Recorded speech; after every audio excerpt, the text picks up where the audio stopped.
Good morning students. आज हम बात करेंगे विद्युत द्विध्रुव इलेक्ट्रिक डायपोल और विद्युत द्विध्रुव के अक्ष और निरक्ष। अक्ष मतलब एक्सियल लाइन, निरक्ष मतलब इक्वेटोरियल लाइन 90 डिग्री। अक्ष और निरक्ष पर विद्युत क्षेत्र की तीव्रता। तो सबसे पहले स्टार्ट करते हैं। क्या होता है विद्युत द्विध्रुव? विद्युत द्विध्रुव होता है जब समान परिमाण एवं विपरीत प्रकृति के अल्प आवेश अत्यल्प दूरी पर स्थित होते हैं। तो इस व्यवस्था को विद्युत द्विध्रुव कहते हैं।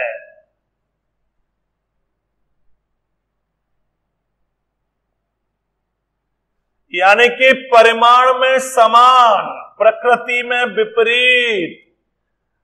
समान परिमाण विपरीत प्रकृति, यानी कि ये है -Q और ये है +Q। तो परिमाण समान है, प्रकृति ये माइनस ये प्लस। कितनी दूरी पर? अत्यल्प दूरी। इनके बीच की जो सेपरेशन होगा वो बड़ा ही कम होगा। यानी कि ये दूरी नैनोमीटर, एंगस्ट्रम यानी कि 10⁻⁻10 मीटर, 10⁻⁹ मीटर, बड़ा ही कम विस्थापन होगा। तो इस व्यवस्था को, अरेंजमेंट को कहते हैं विद्युत द्विध्रुव। इसके बीच की दूरी को आप ए डी कुछ भी मान सकते हो, परंतु जैसा किताबों में दर्शाया गया है, किताबों में 2a लेते हैं, 2d लेते हैं, जिससे थोड़ी आपके लिए सुविधा रहे, आसान रहे आगे के डेरिवेशन न्यूमेरिकल।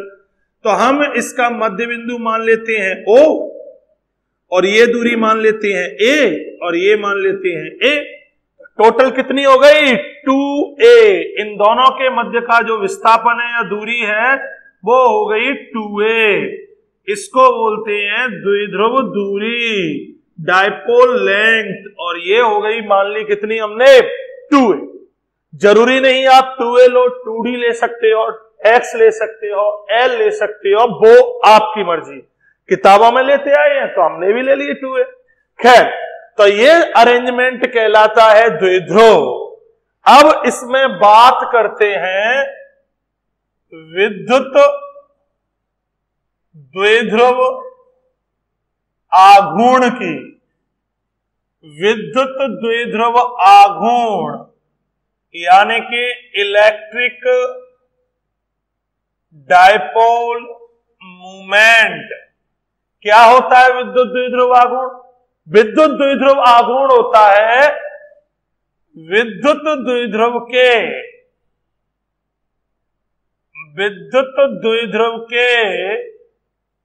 किसी एक आवेश के परिमाण तथा उनके मध्य की दूरी, डायपोल लेंथ, के गुणनफल को द्विध्रुव आघूर्ण कहते हैं। तो इलेक्ट्रिक डायपोल मूवमेंट क्या होता है? विद्युत द्विध्रुव के किसी एक आवेश के परिमाण, यानी कि मैग्नीट्यूड ऑफ आइदर चार्ज, यानी कि Q, और उनके मध्य की दूरी, उनके बीच की टोटल जो लेंथ है, अल्प विस्थापन है वो, जो इस समय चित्र में प्रदर्शित है 2a। तो Q × 2a आवेश और उनके मध्य की दूरी, द्विध्रुव दूरी के गुणनफल को कहते हैं द्विध्रुव आघूर्ण और शो करते हैं P से। विद्युत द्विध्रुव आघूर्ण का सिंबल होता है P। तो P = फॉर्मूला हो जाएगा आपके पास क्या? Q × 2a, आवेश और आवेशों के मध्य की दूरी। विद्युत द्विध्रुव आघूर्ण यानी कि P सदिश राशि है। कैसी राशि? सदिश, जिसकी डायरेक्शन ऋणावेश से धनावेश की ओर होती है। क्योंकि ये 2a दूरी नहीं है, ये विस्थापन है, डिस्प्लेसमेंट समझो इसको, और इसकी भी डायरेक्शन माइनस से प्लस, तो यानी कि द्विध्रुव आघूर्ण की डायरेक्शन ऋणावेश से कहां होती है? धनावेश की ओर, माइनस से कहां होती है? प्लस की ओर। डायरेक्शन द्विध्रुव आघूर्ण की सूत्र होता है Q इंटू 2a, मात्रक आवेश का होगा कूलॉम और दूरी का होगा मीटर, तो मात्रक होगा कूलॉम इंटू मीटर। इसका एक अन्य व्यवहारिक मात्रक यूज किया जाता है, कौन सा? डिवाई। डिवाई एक अन्य मात्रक है, और एक डिवाई इक्वल टू 3.3 गुणा 10 की घात -30 कूलॉम इंटू मीटर। यानी कि डिवाई किस भौतिक राशि का मात्रक है? द्विध्रुव आघूर्ण का, और एक डिवाई इक्वल टू इतनी वैल्यू होती है। खैर, विमा की बात करें, विमा क्या होगी? तो विमा आवेश की होती है A1 T1, दूरी की होती है L1, तो M0 L1 T1 A1, ये होती है द्विध्रुव आघूर्ण की विमा। तो बोर्ड पर जो लिखा है आप उसे नोट कर सकते हो और देख सकते हो। द्विध्रुव और द्विध्रुव आघूर्ण की जो बेसिक जानकारी है, परिभाषा है, क्योंकि हमें डेरिवेशन करना है मेन तो, लेकिन उसके लिए आपको द्विध्रुव पता होना चाहिए। द्विध्रुव नाम से क्लियर है, जिसके दो ध्रुव, दोनों के परिमाण समान है, प्रकृति विपरीत है। डाइपोल हो गया, नाम है डाइपोल, डाइपोल यानी कि जिसके दो पोल हो।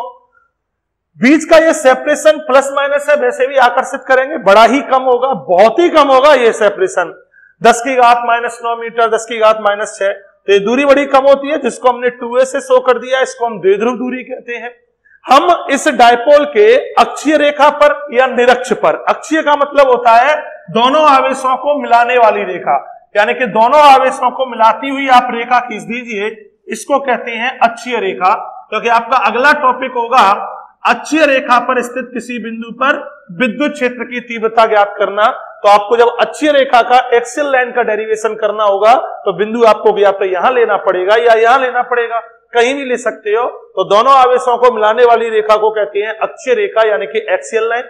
और ये जो द्विध्रुव के अक्षीय रेखा का जो मध्य बिंदु है, इसके लंबवत रेखा को जो 90 डिग्री पे होती है, उसको बोलते हैं निरक्षीय रेखा, यानी कि इक्वेटोरियल लाइन। इसको इक्वेटोरियल लाइन बोलती है, निरक्षीय रेखा 90 डिग्री पर, और जो एक्सियल होती है वो आपके सामने है, जो 0 डिग्री पे समझ लीजिए, तो इसको बोलते हैं अक्षीय रेखा। तो आगे हम पढ़ेंगे अक्षीय रेखा पर तीव्रता ज्ञात करेंगे और निरक्षीय रेखा पर तीव्रता ज्ञात करेंगे। और ज्यादातर न्यूमेरिकल आपको या तो अक्षीय का आता है या निरक्षीय का आता है, डेरिवेशन भी अच्छा है, तो इंपोर्टेंट है। खैर, द्विध्रुव दूरी हमने 2a से ले ली।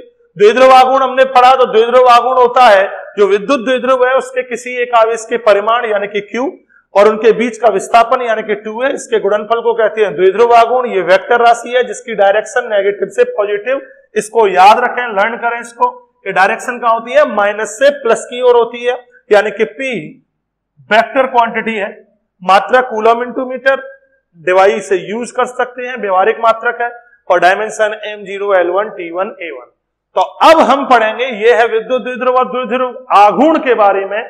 अब हमारा डेरिवेशन है जो इंपोर्टेंट डेरिवेशन है, और वो है एक्सियल लाइन पर यानी कि अक्षीय रेखा पर विद्युत क्षेत्र की तीव्रता ज्ञात करना, और दूसरा है निरक्षीय रेखा पर विद्युत क्षेत्र की तीव्रता ज्ञात करना। हाँ, तो अब हम डेरिवेशन करते हैं विद्युत द्विध्रुव के अक्षीय रेखा पर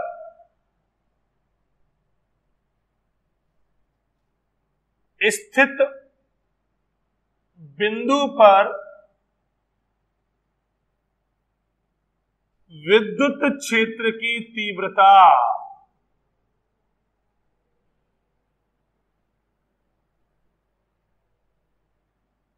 यानी कि electric field intensity on the axial line of the dipole, यानी कि विद्युत द्विध्रुव की एक्सियल लाइन पर। हमें डायपोल के लिए इलेक्ट्रिक फील्ड निकालनी है, electric field for the dipole, कहां, एक्सियल और इक्वेटोरियल। तो पहले हम निकाले हैं किस पे, अक्षीय रेखा पर। तो अक्षीय रेखा पर कोई बिंदु लेते हैं और वहां हम विद्युत क्षेत्र की तीव्रता ज्ञात करेंगे। तो देखिए हमने पहले विद्युत द्विध्रुव, ये माइनस क्यू,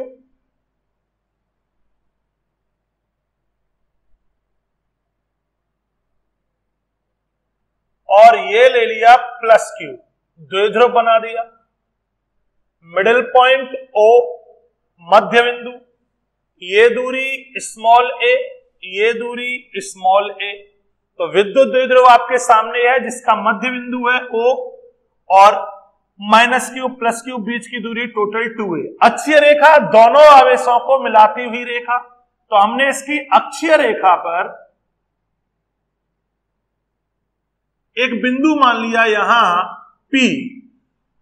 बिंदु P पर इस द्विध्रुव के कारण विद्युत क्षेत्र की तीव्रता ज्ञात करनी है, और बिंदु P आपको दिख रहा है अक्षीय रेखा पर स्थित है। जरूरी नहीं आप इधर माने, आप इधर भी मान सकते हो, क्योंकि अक्षीय रेखा दोनों आवेशों को मिलाने वाली रेखा, इधर भी ले सकते हो। आंसर रिजल्ट सेम आएंगे, फर्क होगा तो डायरेक्शन का। तो बिंदु P हमने अक्षीय रेखा पर एक बिंदु मान लिया P, जिसकी बिंदु O से दूरी, O मध्य बिंदु है, जिसकी बिंदु O से दूरी मान ली मैंने x। तो मध्य बिंदु O से, द्विध्रुव के मध्य बिंदु O से x दूरी पर अक्षीय रेखा पर स्थित बिंदु P पर हमें विद्युत क्षेत्र की तीव्रता ज्ञात करनी है। बिंदु P पर विद्युत क्षेत्र की तीव्रता, और बिंदु P पर दोनों आवेशों के कारण विद्युत क्षेत्र होगा, माइनस क्यू के कारण भी विद्युत क्षेत्र होगा और प्लस क्यू के कारण भी विद्युत क्षेत्र होगा। देखते हैं। तो पहले माइनस क्यू के कारण बिंदु P पर, माइनस क्यू आवेश के कारण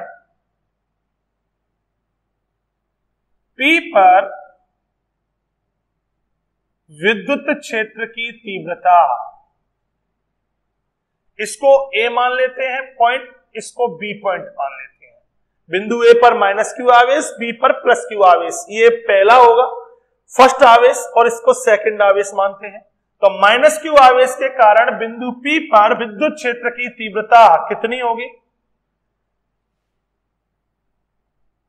E1 मान लेती है। माइनस क्यू आवेश के कारण P पर तीव्रता को E1 नाम दो, EA नाम दो, वो आपकी मर्जी। तो E1 मान ली मैंने। E1 इक्वल टू होगा क्या, K Q और माइनस Q से P तक की दूरी, क्योंकि सूत्र होता है बिंदु आवेश के कारण तीव्रता का KQ अपॉन R स्क्वायर।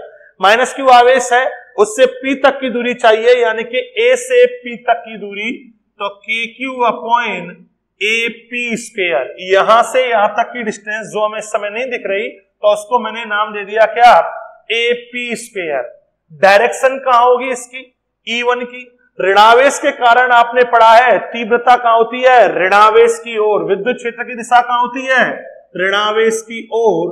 तो E1 की जो दिशा होगी वो इधर होगी, क्योंकि माइनस आवेश के कारण विद्युत क्षेत्र की तीव्रता की दिशा माइनस की ओर होती है।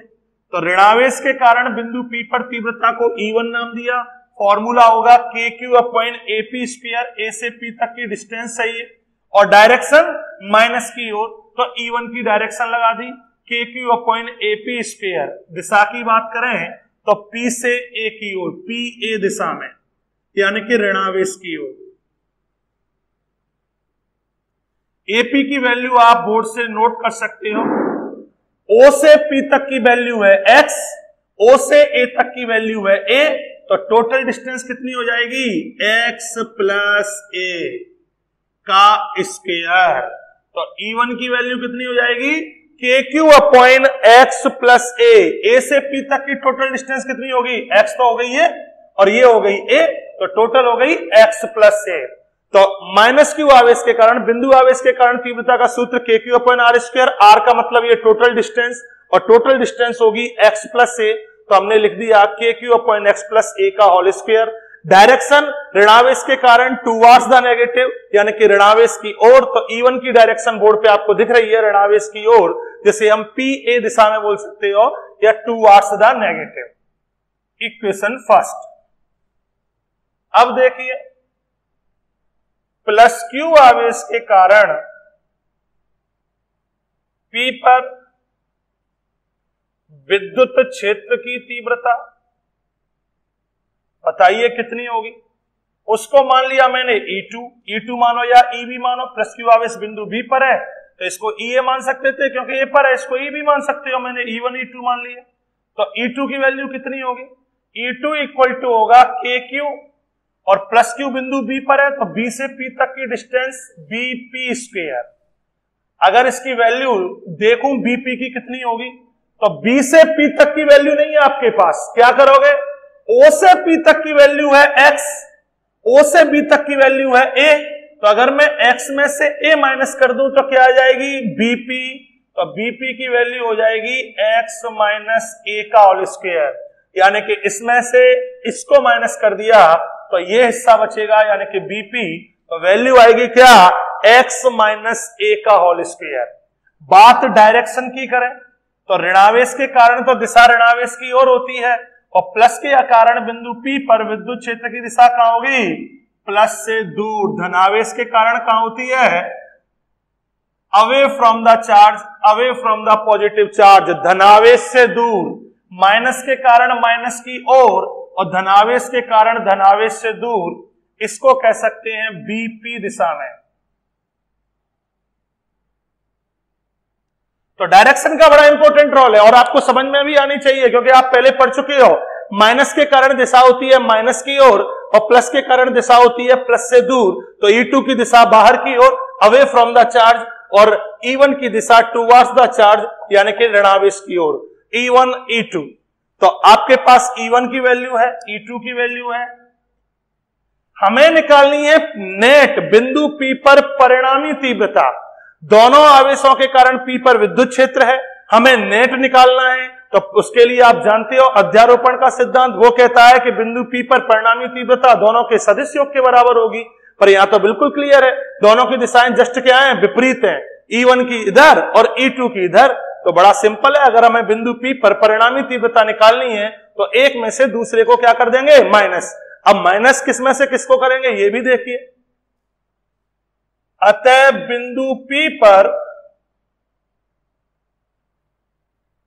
परिणामी तीव्रता, परिणामी विद्युत क्षेत्र,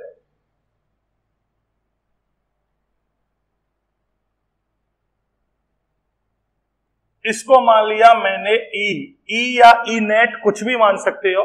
तो परिणामी विद्युत क्षेत्र की तीव्रता बिंदु P पर कितनी होगी। अब परिणामी के लिए देखो अपोजिट है, तो एक में से दूसरे को माइनस करेंगे, पर किस में से किसको माइनस करें, E2 में से E1 को कि E1 में से E2 को। अब दो तरीके से सोच सकते हो। पहला तरीका, यहां देखिए E1 की वैल्यू है KQ upon X plus A का होल स्क्वायर, E2 की वैल्यू है KQ upon X minus A का होल स्क्वायर। अब नीचे का जो दिख रहा है आपको भाग, कौन सा बड़ा है कौन सा छोटा है, तो मैथमेटिकल तरीके से सोच सकते हो। जो नीचे का पोर्शन जिसका बड़ा होगा, ये वैल्यू जिसके लिए ज्यादा होगी उसके लिए वो मान कम आएगा, E का मान कम आएगा। और X plus A is greater then X minus A, हर बड़ा है ये बड़ा है, तो ये ओवरऑल रिजल्ट क्या आएगा, छोटा आएगा। यानी कि E1 E2 से क्या होगा, छोटा, क्योंकि छोटी संख्या का भाग दोगे तो आंसर बड़ा आएगा, बड़ी संख्या का भाग दोगे तो छोटा आएगा। X plus A X minus A से बड़ा होगा, तो ये ओवरऑल जो रिजल्ट आएगा वो क्या आएगा, छोटा। एक तरीका तो ये है, तो इसका मतलब E2 बड़ा होगा, E1 छोटा होगा। दूसरा तरीका देखिए, बिंदु P किसके ज्यादा नजदीक है, माइनस क्यू के प्लस क्यू के, तो बिंदु P नजदीक है प्लस क्यू आवेश के। अब जब ये इसके नजदीक है तो इसका जो प्रभाव होगा, इसका इफेक्ट होगा वो ज्यादा होगा, और इसका इफेक्ट यहां तक पहुंचते पहुंचते क्या हो जाएगा, कम। यानी कि इसके कारण यहां तीव्रता अधिक होगी, और इसके कारण जो तीव्रता यहां तक पहुंचते पहुंचते क्या हो जाएगी, कम। तो प्लस क्यू आवेश के कारण P पर जो तीव्रता होगी वो ज्यादा होगी, क्योंकि बिंदु P प्लस क्यू के नजदीक है, तो इसका इफेक्ट ज्यादा होगा। और इसके कारण P पर तीव्रता है E2, यानी कि E2 की वैल्यू E1 से ज्यादा होगी, और इसीलिए मैंने E2 वाली जो तीव्रता का एरो है वो बड़ा भी बनाया है। ध्यान रखें, आपके सिंबल आपके देखने के लिए E1 का जो एरो है वो छोटा है, E2 का एरो बड़ा है, जो इंडिकेट कर दिया आपके लिए कि प्लस क्यू आवेश के कारण P पर जो तीव्रता है E2 बड़ी होगी। क्यों, क्योंकि ये बिंदु Q के ज्यादा नजदीक है, इसका प्रभाव ज्यादा होगा, इसका इफेक्ट यहां तक पहुंचते पहुंचते पहुंचते पहुंचते कम हो जाएगा। और मैथमेटिकल रूप से भी देख सकते हो कि E2 E1 से क्या होगा, बड़ा होगा। तो परिणामी तीव्रता निकालने का मतलब E equal to E2 minus E1, E2 is greater than E1 होगा। E2 की value KQ upon X minus A का होल स्क्वायर, E1 की value KQ upon X plus A का होल स्क्वायर। KQ कॉमन ले लीजिए, 1 upon X minus A का whole square, 1 upon X plus A का whole square. LCM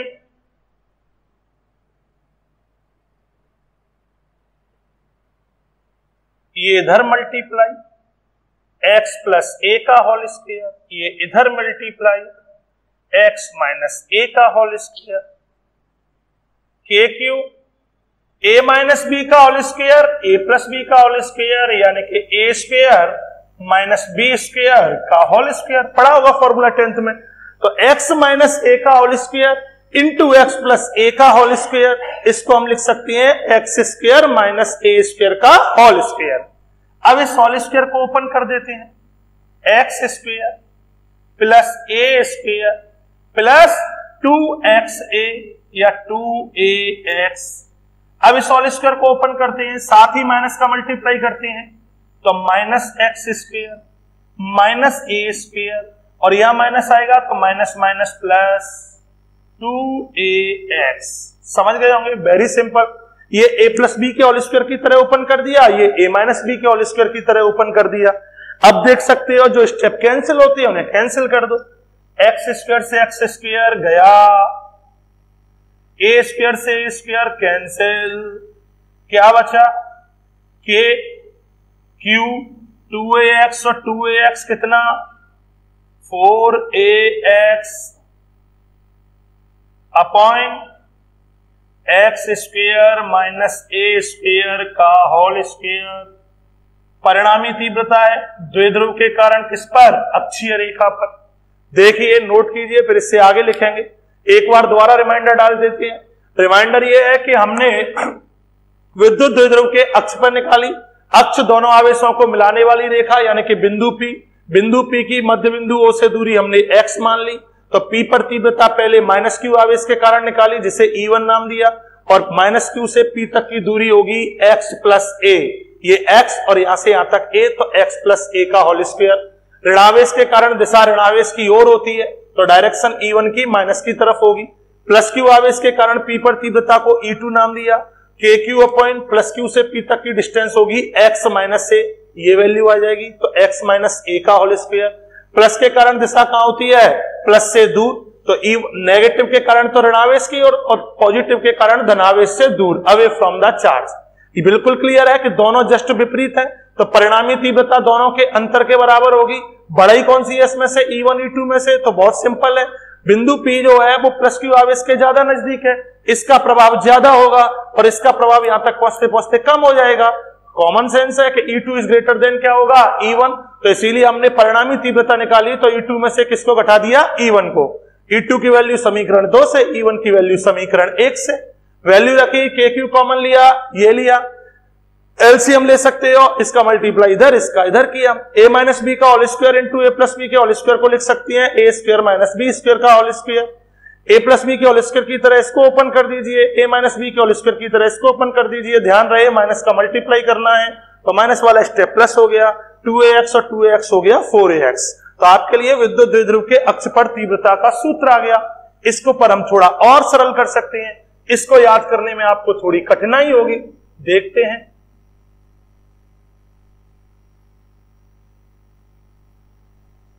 तो इसको थोड़ा सा और इजी करते हैं।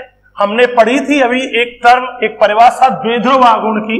द्विध्रुव आघूर्ण को P से शो किया गया था और P इक्वल टू था Q इंटू 2a।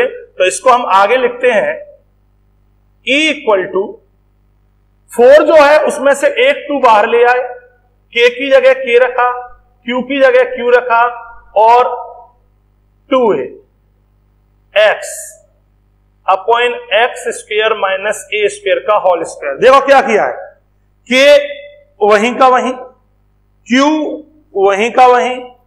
4a था, 4 को हमने 2 into 2 कर दिया, एक 2 बाहर पहुंचा दिया, एक 2 a के साथ रहने दिया, x पीछे की तरफ है, सारी चीजें वहीं की वहीं है, बस हमने 4 को तोड़ दिया है, 4 को 2 into 2 कर दिया, 2 into 2 मतलब 4। क्यों किया ये काम, क्यों करना पड़ा?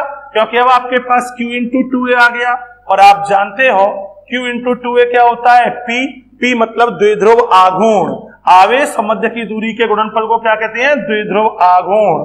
तो 2kpx upon x square minus a square का होल स्क्वायर, यहां हमने q into 2a equal to क्या रख दिया, p, यानी कि विद्युत द्विध्रुव आघूर्ण, उसकी जगह p पुट कर दिया, जो भी हमने पढ़ा था। यह सूत्र है विद्युत द्विध्रुव के अक्ष पर तीव्रता का। अब आप कहोगे सर इसको तो याद करने में थोड़ा सा कठिनाई है, वैसे भी सूट नहीं कर रहा है अपनी आंखों को, 2kpx अपॉन, तो इसको और भी हम इजी कर सकते हैं। कैसे? हमने कहा था विद्युत द्विध्रुव के बीच की दूरी बड़ी ही छोटी होती है, बहुत कम होती है, बहुत कम का मतलब नैनोमीटर, एंगस्ट्रम, माइक्रोमीटर, इसमें वैल्यू आएगी ये। और x जो है, x है अक्षीय रेखा पर स्थित बिंदु P पर तीव्रता, ये जो x है वो आएगा आपको सेंटीमीटर वगैरह में, ये जो दूरी होगी वो सेंटीमीटर में होगी। मान के चलते हैं, उदाहरण के लिए ले लेते हैं कि x की वैल्यू है मान के चलो 6 सेंटीमीटर या 5 सेंटीमीटर, और ये जो बीच की दूरी है टोटल 2 है, ये होगी नैनोमीटर या माइक्रोमीटर में। a इक्वल टू मान लीजिए 10 की घात -6 मीटर, तो देख सकते हो ये हो गया 6 इंटू 10 की घात -2 मीटर। तो कहने का मतलब ये बहुत ज्यादा मान है, ये बहुत ही कम मान है, यानी कि x a की तुलना में बहुत बड़ा होगा।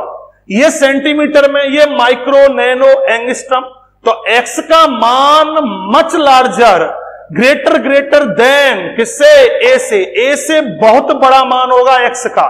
यानी कि हम कह सकते हैं x is greater then a, x a से बहुत बड़ा होगा, और बहुत बड़ा होगा तो a स्क्वायर को, मैंने कहा a पहले से ही छोटा है, a की वैल्यू है 10 की घात -6, a स्क्वायर उसका भी वर्ग वो और भी छोटा होगा, तो आप a स्क्वायर को टेंड्स टू 0 मान सकते हो, यानी कि a स्क्वायर को x स्क्वायर की तुलना में क्या मान सकते हो, नगण्य मान सकते हो।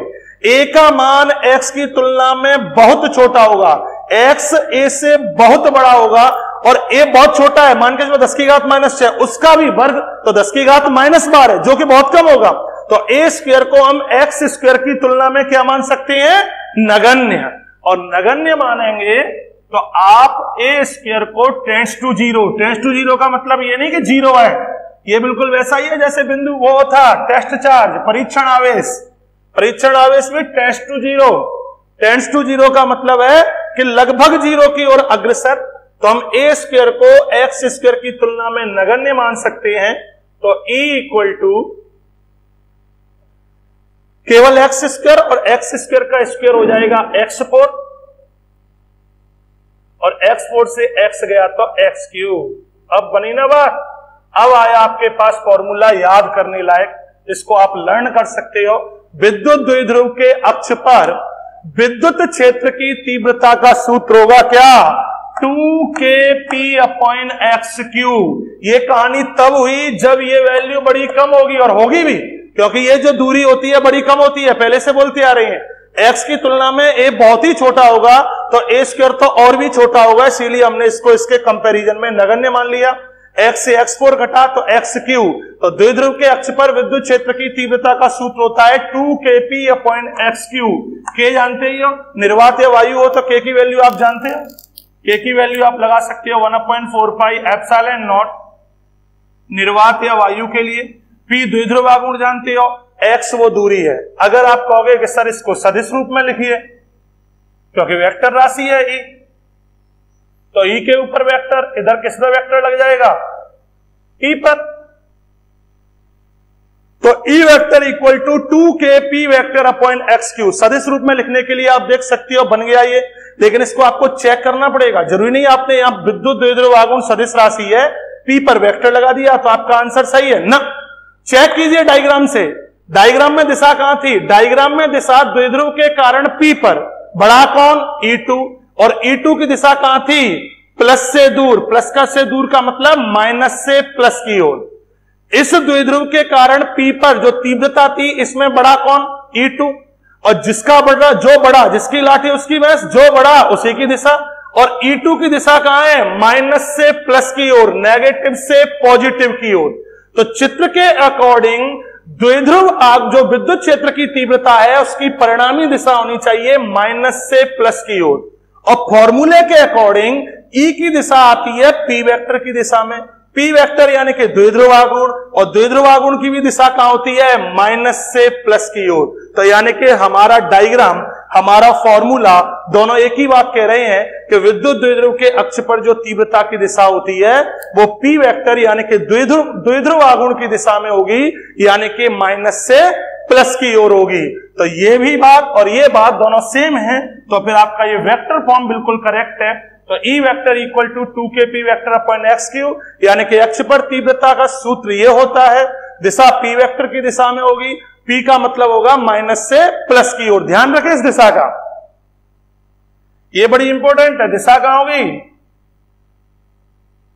P वेक्टर की दिशा में, अर्थात ऋणावेश से धनावेश की ओर। तो याद रखें, अक्ष पर तीव्रता की दिशा माइनस से प्लस की ओर होती है। और एक और क्लियर बात, अक्ष पर तीव्रता दूरी के घन के व्युत्क्रमानुपाती होती है। दूरी बढ़ेगी तो तीव्रता घटेगी, जबकि अगर आपको ध्यान हो, बिंदु आवेश के कारण, पॉइंट चार्ज, बिंदु आवेश के कारण तीव्रता दूरी के वर्ग के व्युत्क्रमानुपाती थी। दूरी x लोगे तो x स्क्वायर के, दूरी के वर्ग के व्युत्क्रमानुपाती थी, जबकि द्विध्रुव के कारण तीव्रता दूरी के घन के व्युत्क्रमानुपाती है। तो कहने का अर्थ यह हुआ कि द्विध्रुव के लिए तीव्रता बिंदु आवेश की तुलना में ज्यादा तेजी से घटेगी। यहाँ x क्यों है, या x स्क्वायर है, तो यहां मान ज्यादा तेजी से घटेगा। खैर, तो आपका ये टॉपिक खत्म। और विद्युत द्विध्रुव की अक्ष पर तीव्रता का सूत्र आपको लर्न रखना है, और फॉर्मूला होगा 2kP अपॉन x क्यूब, और दिशा कहां होगी? P वेक्टर की दिशा में, यानी कि माइनस से प्लस की ओर। आज के लिए इतना ही, आगे पढ़ेंगे निरक्ष पर तीव्रता।